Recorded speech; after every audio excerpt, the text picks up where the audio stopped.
Qual a sua sugestão para aquele que está começando agora a divulgação da doutrina espírita? Qual seria a sugestão do Rafael para esse que está pensando em se expor? Porque eu digo que isso aqui é uma exposição e é preciso ter muita coragem para isso, né? Porque nós estamos expostos à crítica e não são poucas, são muitas. Qual seria a sua sugestão para aqueles que estão começando agora?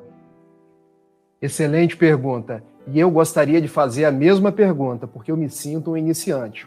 Ainda na nossa última live, eu perguntei para Daniel, qual microfone você usa?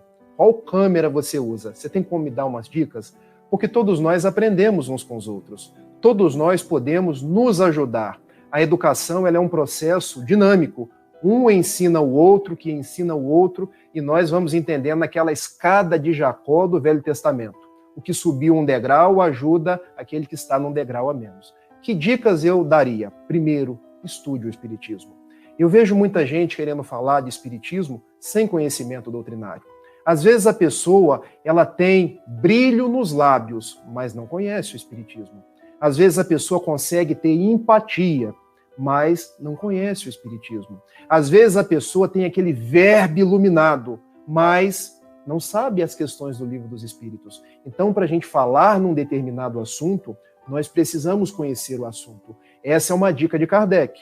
Porque nós vemos pelas redes sociais hoje muitas pessoas que falam muito bem, pessoas que têm carisma, que têm presença de espírito, mas que não falam de espiritismo, que não conhecem o espiritismo. Então, o primeiro exercício que eu faço, Daniel, e isso eu faço todos os dias, não tem um único dia que eu não estudo as obras básicas, que eu não estudo o Evangelho de Jesus, que eu não estudo as obras que são secundárias. Não tem um único dia que eu, dentro das minhas possibilidades, não vejo outros oradores falando.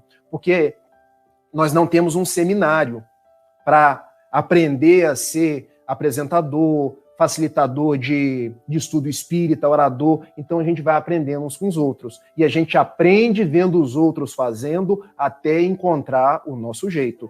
Então eu observava muito o Raul Teixeira. Não para ser o Raul Teixeira, para ser o Rafael Siqueira. Rima, mas são pessoas diferentes. Então, estudo.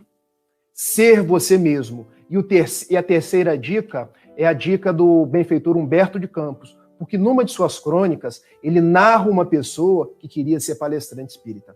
E ele vivia pedindo aos céus para ser um palestrante espírita. Eu quero pregar, eu quero pregar. E num determinado dia ele recebe, através de uma reunião mediúnica, uma mensagem. Antes de pregar, viva. Porque, na verdade, o que dá substrata ao nosso verbo é a nossa vivência. As pessoas, elas vêm até nós quando elas têm certeza ou começam a observar que aquilo que a gente faz é aquilo que a gente vive, porque senão fica oco, porque senão fica discurso farisaico. Eu subo num templo espírita ou abro uma live espírita e falo, as pessoas até dão as curtidas, mas depois percebem que o Rafael é autoritário, é ignorante, é uma pessoa que não cuida da sua família. Então, estudar, viver o espiritismo e aprender cada dia um pouco mais. Eu acho que esse é um caminho.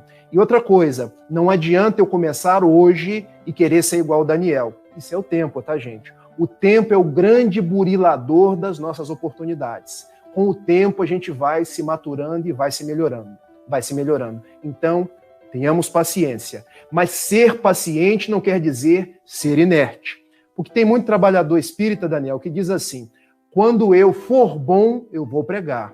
Mas não tem ninguém perfeito pregando. Eu tenho muitos vícios. Eu me esforço para combatê-los, mas eu estou fazendo a minha parte. Eu vou procurando me melhorar, vou estudando e vou fazendo a minha parte. Porque Deus atende a criatura humana pela outra criatura humana. Então, se eu já consigo falar, falo. Se eu já consigo fazer uma prece, faço uma prece. Se eu consigo ter um canal para facilitar os estudos, eu abro esse canal, mas sem pretensão.